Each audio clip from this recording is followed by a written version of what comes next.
नमस्कार मित्रांनो, येणाऱ्या परीक्षेच्या दृष्टीने अत्यंत महत्त्वाचा पॉइंट आहे. नुकतंच दलाई लामा यांना ग्रॅमी पुरस्कार प्रदान करण्यात आलेला आहे आणि दलाई लामा या त्या कारणाने नेहमी चर्चेत विषय असतात.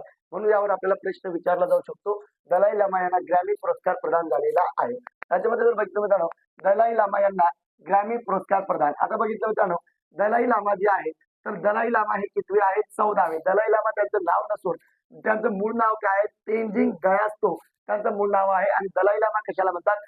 जगातील बौद्ध धर्माचा जो प्रमुख असतो त्यांना जी उपाधी असते त्याला आपण दलाई लामा म्हणतो. त्यानंतर मित्रांनो, 68वा ग्रॅमी पुरस्कार 2026 त्यांना प्रदान करण्यात आलेला आहे. श्रेणी आहे बेस्ट ऑडिओ बुक, या श्रेणीमध्ये त्यांना पुरस्कार प्रदान करण्यात आलेला आहे. आणि विजेता दलाई लामा हे 90 वर्षामध्ये हा पुरस्कार त्यांना मिळालेला आहे. आणि पुरस्कार जाहीर कधी झालेला आहे? 1 फेब्रुवारी 2026 ला. आणि ग्रॅमी पुरस्काराची सुरुवात लक्षात ठेवायची मित्रांनो, 1958 ला झालेली आहे. त्याच्या व्यतिरिक्त प्रदान करता जो देश असतो ग्रॅमी पुरस्कार हा अमेरिकेकडून दिला जात असतो आणि हा संगीत क्षेत्रातील एक महत्वाचा पुरस्कार म्हणून ओळखला जातो. आणि ऑडिओ बुक जे त्यांचं नाव आहे दलाई लामाचं, तर ते मेडिटेशनल द रिफ्लेक्शन हे त्यांच्या पुस्तकाचं नाव आहे.